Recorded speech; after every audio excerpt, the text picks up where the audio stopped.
Hey, what's up, everyone? This is Jeremy, founder of QuickMail.io. And this is Jack from Emails That Sell.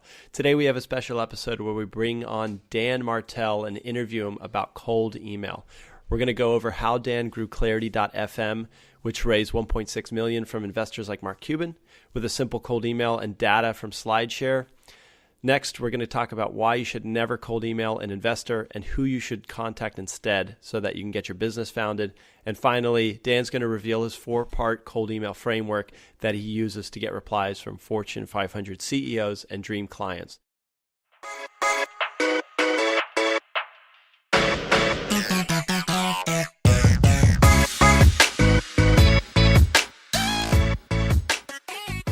Hey guys, this is Jack from Emails That Sell. I'm joined today with Jeremy at QuickMail and Dan Martell, an award-winning Canadian entrepreneur. He founded Clarity, he co-founded Flowtown, and he's an investor to a bunch of companies like Udemy, Intercom, Unbounce, and he likes cold email. So he's on the show today, and we're going to see Dan's take on cold email and a bunch of other stuff.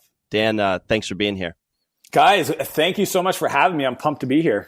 It's no surprise that you're a cold email fan. So what was the first cold email that you sent, and how did that one go? Yeah, so first cold email was to, I made a list of 20 of the top tech entrepreneurs in the world. I was 18 years old at the time. On that list was Bill Gates, Steve Jobs, Mark Cuban, and a bunch of other guys. And that was the first cold email I ever sent. How did it go? I'm not telling. No, I'm just kidding. Get it? So the essentially, most people don't believe me today, but I grew up kind of an introverted nerd. I actually have a pretty, colorful childhood, and we can jump into that. But I mean, by the time I was 17, I almost took my life in a high-speed chase. I was a drug addict. I got put in group homes, foster homes since I was 12. Put on Ritalin and different drugs for my ADHD. So, if anybody, Wow. Yeah. So the reason why I was cold emailing is after, I spent 11 months in rehab, and it was there that I discovered computers and programming and software. I was just reading about what should you do as an entrepreneur? And, one book argued that you should build like a mentor group or a network or, whatever. And I just figured I'll cold email these people. And my questions was simple because the email said, keep it short, was, hey, I'm a young entrepreneur from this part of the world. And I was just wondering if you had to rank order these 3 things, which one would you put as the most important? Who you know, so your network, what you know, where you went to school, or pure tenacity, your will to just hustle and get shit done. And that was the email. And I sent it out to those 20 folks, and about 7 people replied. And my favorite was from Mark Cuban. His was doing all 3 when everybody else is trying to pick one. Nice. Awesome. What's funny with Mark is probably, close to 20 years later, he became an investor in my company, Clarity. No way. Yeah, it was kind of neat, just kind of like thinking of projecting the future and kind of setting intention and indirectly setting that intention, 20 years prior. Dan, when you sent those 20 emails, did you think they were going to work? Did I think it would work? A little bit. It didn't work as good as I thought. I didn't get as many responses, but what it taught me was that we now live in a world where you can contact anybody. And if you have the creative skills to craft a message that connects and resonates, you may get a response. All right, so you had some success at the beginning with this cold email. Then did you build on that? I don't even call it cold email. I just call it building businesses. So I cold email people every day. I host these things called founder dinners. I cold emailed people yesterday to invite them to upcoming dinners. These are CEOs of some of the top B2B SaaS companies. And it's really a short 7-word email. It's just like hosting a founders dinner for B2B SaaS founders. Would you like more details? That's it. Here's where Dan shows us his approach to writing cold emails for networking. Keep his advice in mind next time you're trying to connect with someone without an introduction. I get to the point where I write it as if I'm writing it to a friend of a friend, assuming that it's so awesome, of course they would want to do it. Dan, I think you nailed the mentality behind cold email in those 1 or 2 sentences. I'm hearing that you don't put hype in your cold emails. So it all depends on the context of who I'm reaching out, what I'm looking to accomplish. But sometimes I do add a lot more, right? Because I think you need to show them that you've actually picked them for a reason, that you help people like them. I mean, there's a lot that can go into a cold email, but when it comes to outreach for inviting them to a dinner of peers, I think people stress about it, overcomplicate it. It's literally 7-word email. And that's a key, right? So like when I do those emails, I don't put the details. Some people make a mistake of saying it's 6:30 at this restaurant downtown, New York. I actually leave the details out because I want that back and forth and just ask them, do you want details? And then they might ask things like, well, who's going to be there? And that's where I come back and I really, I sell from my heels where I'm like, I don't disclose that because the people that usually come want to go because they're interested in the theme of the dinner, which is B2B SaaS. Right. So just curious, for Dan, I mean, what kind of a email replier guy are you? Do you fire off Well, I do have an assistant that plays gatekeeper. She'll push them to my social media. Every week I have a block time to reply to my social media. So I do respond to everybody myself. And if it's obviously a personal friend or somebody inside my community, then that gets, like if you're on my newsletter and you reply to it, it comes to me directly because I do want to reply to those people because they've shown me they're willing to invest in themselves. So you had some success at the beginning with Mark Cuban and a few other. How did you take that further? I mean, when you started your business, did you actually automatically include cold email as a strategy? I mean, what was the evolution of that? So when I built my website, Maritime Vacation, that was a vacation rental site, I actually went straight to direct mail. So cold outreach in like physical mail drops. And that actually worked really well. At the end of the day, you have to have a good offer. You have to have something that people want. So my service was pretty baller at the time. Then when I built my next company, would have been NB Host. We were hosting websites, and I got the bright idea, also the stupid idea of reaching out to credit unions, like smaller banks, because I figured they probably needed hosting, and they did. Unfortunately, that was a way bigger undertaking than I thought. So that company failed, and then I did Flowtown. Pay attention to how drastically different Dan's cold email variations are. You'll want to use this kind of testing to figure out which kind of email resonates best when you're early on in your email campaign. Yeah, I just, my whole process is create a iteration cycle. So like test and then iterate. So I just think people, they test, it doesn't work, they give up. I call it a 3-test cycle. So I usually push on a process at least 3 times with a very clear kind of like experiment driven approach. And that's the way I did cold email. So I might try like a 7-word email, see what the response rate is. I might try something a bit more detailed. And then I might try something even crazier, like this long story kind of email, and test out all 3 and just kind of go from there. How scientific do you get when you declare a winner, for those 3 variations that you send out? I'm super scientific. So I use Evernote. And I define my experiment and I just kind of count manually. my tests are, people think you need like all this software. Like I literally open up Evernote, I write the 3 variants, and then I go grab 100 emails from whatever source and make sure that they're like equivalent in regards to like potential need and market timing and all that fun stuff. Same list.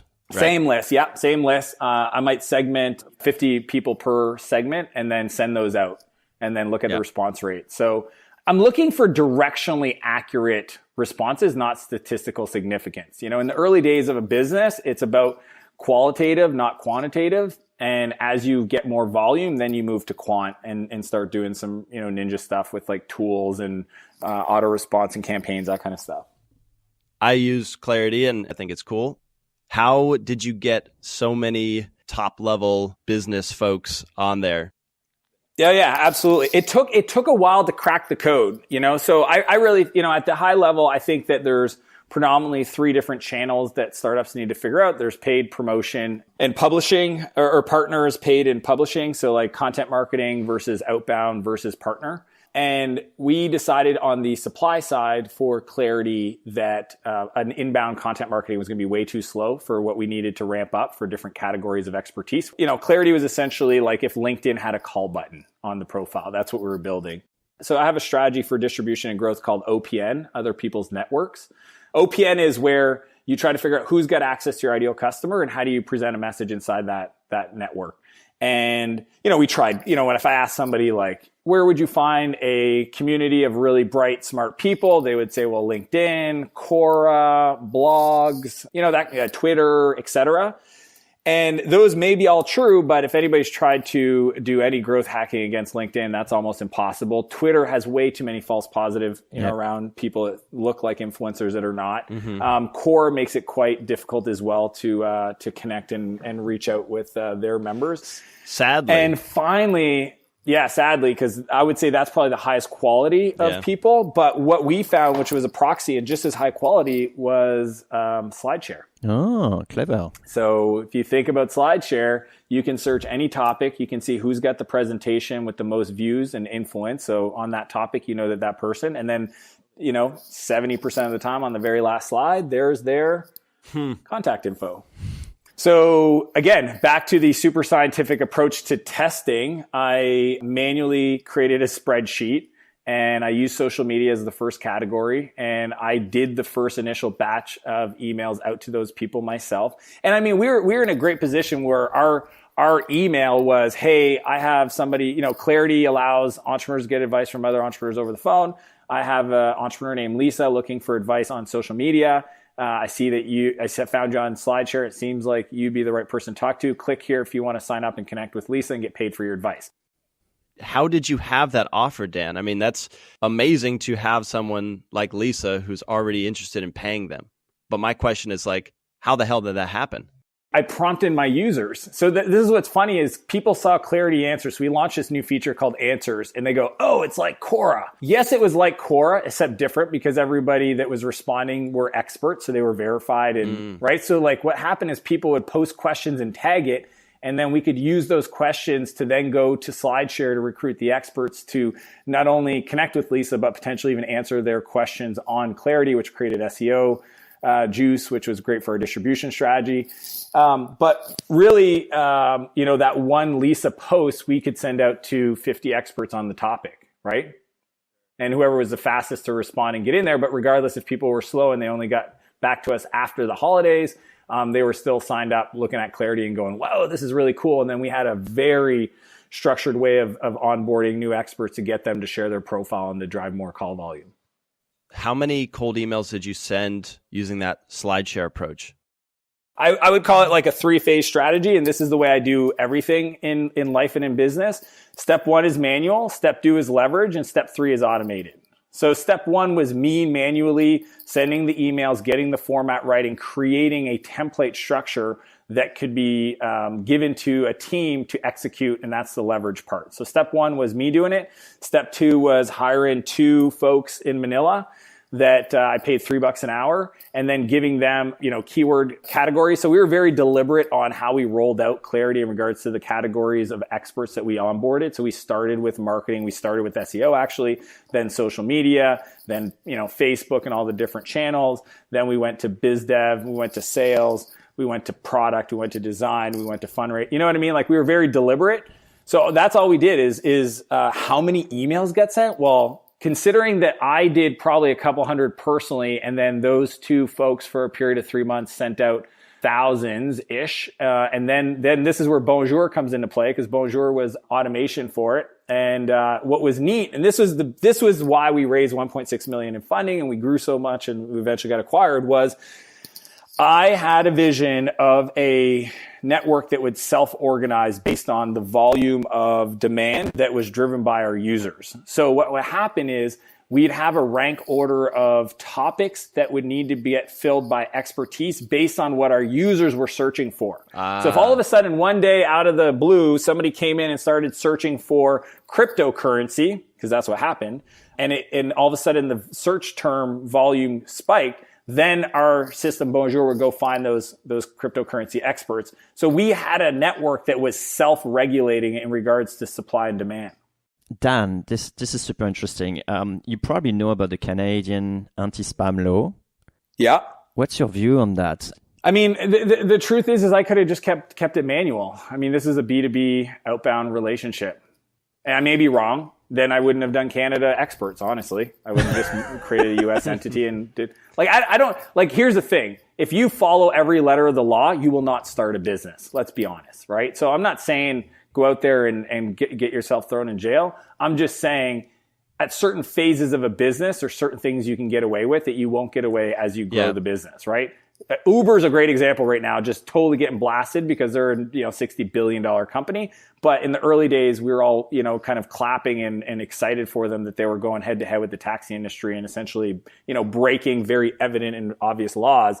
But as entrepreneurs, we're like, yay, keep it up, Uber. So I'm just all I'm saying is, if you're my whole rule is, if you do it with the right intention to serve, then it's kind of like gray zone in the early days. And then as you mature, you kind of gotta clean it up. Like, honestly, if it was today, I would probably use direct messages on Instagram, and I would get a team to manually do it. Hey, so basically, what's really cool is, like, you're really strong on outreaching, and email is just one way for you. Totally. I guess just because, like, it's funny, and going back to just the way I grew up, like, I just, people wonder why am I so fucking driven, and the truth is just, I don't pretend like I have tomorrow guaranteed. It might sound weird, but, like, I plan my life in 5-year iterations, and it resets every day. Like, I've got 5 years from this fucking day to do shit, to get stuff done, to teach my kids, to be a great community member, to be an example of what's possible. And because of that, I don't like strategies that are slow, that I can't control. And I just feel like for many of the marketing tactics, although I execute them, I would argue fairly well, my inbound is, I've got I think a pretty incredible personal brand and all that fun stuff. I'm still a fan of picking up the phone and calling people. I'm still a fan of cold outreach. I'm a fan of direct messages. I'm a fan of testing quickly. Dan, you sort of mention or come back to this idea of, in the early days, you can do XYZ, and then later on, like when you're a more established company, then your approach shifts a little bit. So as an investor to a company like Unbounce or something, a giant of a brand, like, what role would cold email play in that kind of company where they've already got a name, they've already got customers? Is it relevant? I mean, no and yes. So I would say Unbounce and Intercom are both companies that are allergic to the concept of outbound. They have a strong inbound strategy. I mean, a team of 20-some people, and they just do inside sales type stuff and account management. And here's what happens, though, is in the early days, I think you got to play to your strength. So if it's just not natural to you to do outbound, and maybe, creating content is, like, I have a lot of friends like that, then do, inbound, right? I think what happens, though, is those channels, for some reason, or not for some reason, they get saturated, and then they look for growth because they got to, obviously, if you're venture back, you got to keep that growth curve, and outbound is a no-brainer. Right. So I've seen that with a lot of companies where they started with a strong kind of inbound blog strategy. And then at some point they added that component of outbound to really fill the pipeline. Do you think there's a fear of damaging the brand by moving to something outbound? In certain categories, yes. And I'm not sure it's a warranted fear. I think that maybe marketing tech, because you're selling to a customer that typically has a broader audience voice, that might be true. So, like, if you're selling to social media experts, an outbound strategy might blow up in your face if you do something. Yeah. If you're running into tests or an experiment and somebody says, I'm going to screenshot this and blog. And look, dude, I've been on the receiving end of some, like, horrible, ridiculous email. Like, one time I got an email and I actually called the person as they put their cell number, and I just asked them, like, who taught you this and why did you think that would work? They're like, oh, it works. I'm like, dude, tell me your numbers. I literally will do, like, an intervention and a coaching session with the sales rep. I'm like, walk me through your numbers, because I guarantee they're not working with this kind of email, and it's making you and your company look like idiots. So change it. You got to set them straight. Sometimes I'm just in those moods where I'm like, I don't really want to do any work right now. I just want to help people. So I engage. I do the same thing in my comments for trolls. What was the best email you received? Oh, I get some every once in a while, and I screenshot them and share them with my clients. Dan's about to share one of the best cold emails he's received.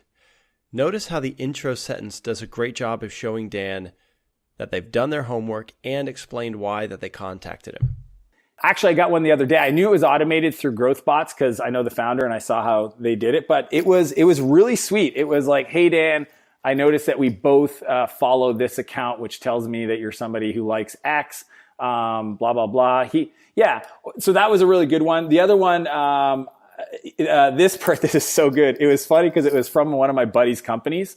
So the company is called Thinkific. So Greg, shout out to the CEO and founder. So one of Greg's sales reps emailed me, and he took, this is great. He took the time. He went through certain blog posts. He read things. He mentioned things. It was super personalized. But the ask was too big. He was like, we'd love for you to contribute to our next blog post, blah, blah, blah. And I was like, hey, give Greg a shout out. Appreciate it, but I'll pass, So at least he got a response. Help him out, Dan. So if that call to action was too big, what should he have asked to get you to say? He should have just put the question in the email and say, feel free to reply in line. Asking me to click a link to fill out a form, not knowing what the form's going to look like, too big. It's kind of a disconnect, right? Because when you ask someone to go on a website and then fill a form, it's like it's not human interaction anymore. So it's like you use the medium to actually... It's not only that, it's you're putting the work on me. You're valuing your time over mine. And I'm like, I don't think so. And look, it's not an ego thing on my part. It's also like, I don't know how long this thing's going to be. I don't even know you, so I don't know what context you're going to use this content in. So what I would do, I would have done a 3-part step. It would have been 1, hey, we're working with these influencers to put together this thought piece. Would you like to contribute a tweet? Feel free to reply with 140 characters. Yeah. So I would have started with A, do you want to contribute? Yes. Reply, answer this question, tweet size 140, boom. Then I would have followed up with oh, that's amazing. Feel free to send me back kind of 250 words on it, maybe a list of the 5 ways to implement it, and we'll add that to the article as well. I got another email from... I got invited to speak at an event. It's a paid gig. And they asked me, they replied and they're like, hey, we're doing media stuff. Would you be open to doing media interviews? Just reply yes if you are. And I replied, why? Send. And then the guy goes back, awesome, Dan. I've got these 3 types of interviews. Just reply A, B, or C with the ones that you'd like to do. C, send, reply, hey, here are the 3 media people ready to go, blah, blah, blah. One of my clients recently, I made an intro for him, and he replied to the person who runs a $15 million a year SaaS company. Hey, great to connect. Feel free to click the link to schedule time on my calendar. I was like, yo, dude, when I make an intro to somebody that's doing you a favor, especially somebody at that level, don't ask them to click your calendar link. Do instead, hey, feel free to send me your calendar link or loop in your assistant so I could work with them. It's just subtleties that I think requires a little bit of emotional intelligence over time. And look, everything I'm teaching or saying or suggesting, I've made the mistake big time. Ridiculous. Trust me, I've gotten my hand slapped more than the great ideas that I'm putting out there. All right, here's where Dan walks us through his 4-part cold email framework. It's one of my favorite takeaways from the episode, so listen carefully to improve your cold email skills right now. I would be bummed if we didn't get to your full 4-part cold email framework on this cast. Can you quickly sort of run us through that? Yeah, so I have a program called SaaS Academy. I work with B2B SaaS founders, and 3 times a year we get together in person. And recently I ran my sales pipeline intensive 2-day kind of workshop. And in there was, obviously it's a sales pipeline intensive. We talk about kind of managing the demo and the sales script, and the email format that I have. It's a really straightforward. So 4 R's. So just write this down. 1 is research. Everything about that step is about personalizing the first sentence to show you've done your research. The second part is reference. I think it's really important. People are going to ask themselves this question of do you do work for people like me? So you want to make sure you write 1 sentence to make it known that you work with similar customers or situations, or that you have the experience to serve them. Third is reward. What do you have to give to get? You essentially have to give to get. So how can you provide value? And this could be an introduction. This could be a suggestion. This could be, even offering to get on with somebody on their team to provide some overview of something that you have expertise in. And then 4 is request, is have an ask, quick call, meeting in town, reply with this answer. My favorite for enterprise on the request side is I'll actually send out 25 emails and say, I'm in Seattle next Tuesday, and I'm around the corner from your office at 2 p.m. Would you be free for 15 minutes, just a real quick conversation? I'd love to get your thoughts on something. And if I get enough responses, I actually book my flight. So I'll do that before booking flights and then use that to judge the interest. So research, reference, reward, and request. Last question I need to ask you. You do a ton of investing. How do I write a cold email to someone like yourself and start a conversation about investing in my company? Boom. You guys ready for this? It's part of my fundraising framework. It's called the pre-marketing phase. You actually don't cold email an investor. Investors don't want to meet you, or they don't want to know you. They want to be introduced to you. So what I do instead is I suggest they cold email 2 entrepreneurs that recently raised money from that investor, get on a phone with them asking for advice on the fundraising process. And I've got my fingers in the air doing air quotes. And at the end of that conversation, if you do your job right, the founder will usually say something like, hey, let me know if I can ever be helpful. And then that's when you say, well, I noticed Mark Cuban invested in your last company. When we're ready to raise, would you be open to making a quick intro? That's good, man. You're welcome, everybody that's listening. That's 15 years of experience wrapped up in 20 seconds. It's like with kids, you give them a finger and then they take the arm and everything, very quickly. Yeah, and look, I read the book by Robert Cialdini, Influence, Persuasion. Influence, we're big fans. Influence. I mean, that's where a lot of these strategies, the foundation are built upon. You've got a ton of resources online. I want you to plug that for our listeners because I think there's a lot there. But also, if there's any other books besides Influence that you would recommend or other stuff to get good at building and growing companies, can you sort of spell that out, your short list? Go danmartell.com, 2lsmartell.com/newsletter. Jump on my newsletter because I share exclusive invites to private events, community contests, and other free training. So if you like some of the things I've shared and you want more kind of training from me and other opportunities to connect one-on-one, go to the newsletter. Second to that, if you want to learn today, I've got a backlog of 130 videos I publish every Monday on my YouTube channel. Search my name, you'll find me, subscribe to that. And then if you want to have some fun and see the behind the scenes like I did when we started this, follow me on Instagram /DanMartell. And I do live stories all day long, just showing how I work with founders, how I build my companies, and also some fun stuff with the family. So, thanks, Dan. Well, that's it for today. I hope you really enjoyed it. And before you go, here are 3 things I really love from Dan. The first one is he consistently used outreach to build businesses because he can control the speed of growth as opposed to inbound. And the second thing is that if you want to reply, don't put the work on the recipient. Instead, find what resonates and show that you value their time by making it super easy for them to reply. Start with small commitments. And finally, don't give up too quickly if it doesn't work. Try at least 3 different approaches and don't try to automate too quickly. Hey, cold emailer. Yeah, you. If you got some value from this episode, give us a high five by sharing a 2-sentence review on iTunes. Or Stitcher or TuneIn. That works too. It's a quick way to help other growth-minded folks like us find this podcast. So they can send awesome emails. And make everyone's inbox a better place. Thanks.